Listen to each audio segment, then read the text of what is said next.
Howard Scott Warshaw, a titan in the Atari circles, well known for having created many hit games for the Atari 2600, including Raiders of the Lost Ark, Yar's Revenge, and E.T. the Extraterrestrial, has recently released a new book titled Once Upon Atari: How I Made History by Killing an Industry. The book mostly covers those glorious years in which he was employed by the fastest growing company in US history, the Atari Corporation. The title itself a play on Once Upon a Time. If it's not already obvious, you can get a quick sense of what it was like working for such an organization, being perhaps at the pinnacle of the programming world, just by taking a glance at the image on the cover of the book. Here we see Howard donning a t-shirt and sandals, long hair, mustache and beard, cigarette in hand, keyboard in his lap, smiling for the picture. In the background we can see his development workstation with E.T. displayed on one of the monitors. You see, around that time, Howard was working on the video game version of the 1982 monster Hollywood hit, E.T. the Extraterrestrial. In the photo, he seems pretty laid back, but the reality was he was in a really challenging and tense environment, the type of pressure that Howard actually thrived on during his 4-year tenure at Atari. The development timeline for E.T., for example, was a mere 5 weeks, which included having to come up with a game concept, getting it approved by the film director Steven Spielberg, making the game, testing, and getting the final sign-off. Only Howard Scott Warshaw would have the guts to say, "Yeah, I can make that work," and then actually pull it off. The book yields tremendous insight and sort of reads as a biography of Howard's time at Atari. He does so while employing humor and managing to let his personality shine through. On the back cover of the book, broadcaster Brett Burkhart says it best. Howard pulls back the curtain on an industry that exploded into our family rooms. Incredible behind-the-scenes stories of how that curtain came crashing down. A must-read. I have to say, Howard does a great job in the book of describing those glory years at Atari, going into tremendous detail and giving us great insight into the games he developed while there. He certainly did pull back the curtain on Atari and let us glean from his point of view the story of the video game market crash. He discussed his wildly popular best-selling video games Yar's Revenge and Raiders of the Lost Ark in tremendous detail. The end of the book spends a great deal of time on discussions pertaining to E.T., perhaps being the worst video game of all time, and even causing the video game crash, ideas which I believe to be ridiculous.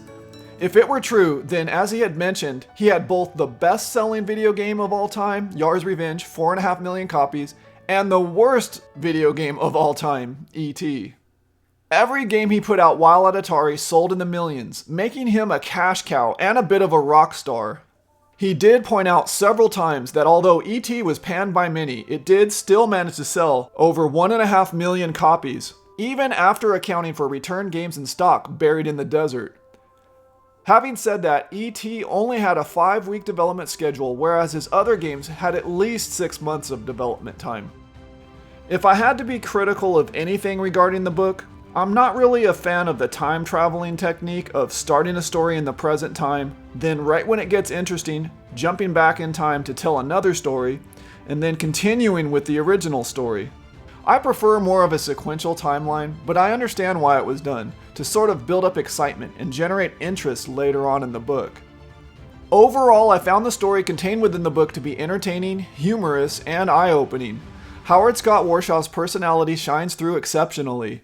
He mentioned a few ideas he had, if he were to ever create a part 2 to Yar's Revenge, and how he could have improved E.T. had there been more time before its release. He also spoke of a game he worked on which was released 20 years after he left Atari called Saboteur. We can only imagine what kind of games he would have created had he continued with his programming career. As we come to find out, after leaving Atari, Howard floated around for many years trying to find the right career fit for himself, something that would consume his intellect both at creative and technical levels.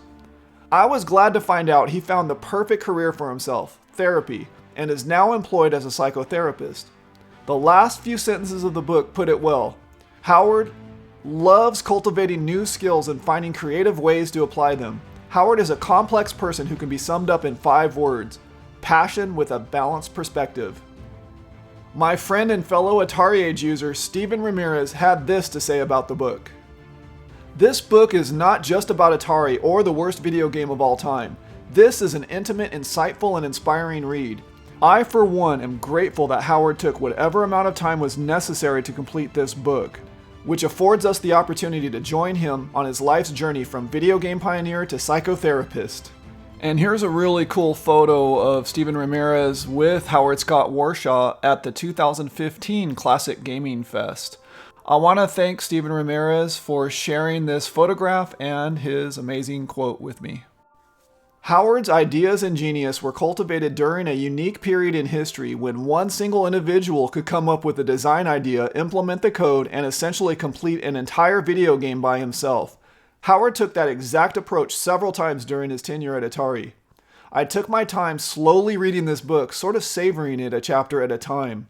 When I was growing up, the only Howard Scott Warshaw game that I had was E.T., which I had received for Christmas the year it came out, and I was a happy camper. It captured the spirit of the film, and it was fun to play.